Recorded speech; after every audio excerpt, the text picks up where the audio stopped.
هلو وصفتنا اليوم هي دي مفين او شوكولا اللي يجو محشيين بيض غشيد، نصها درتها او شوكولا والاخرى درتها او كراميل.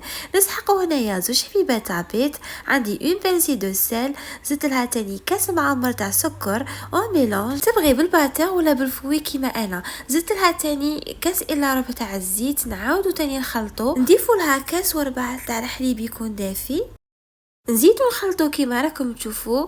والسر البنه تاع لي ميفين تاع اليوم درت لها بيغ داراشيد غو شوكولا من عند كور دو سيريال. نستحقو هنايا مغرفه كبيره تاع بيغ داراشيد، وهنا نروحو ندوب كل شيء ومن بعد زدت لها لا فاني اون ميلونج كيما راكم تشوفوا. ولا فارين عندي زوج كيسان ونص تاع فارينه وثلاث مغارف تاع كاكاو. ما تنساوش باش تغلبوا لا فارين بها بالكاكاو. زدت لها ثاني دو باكي تاع لا ليفور شيمي.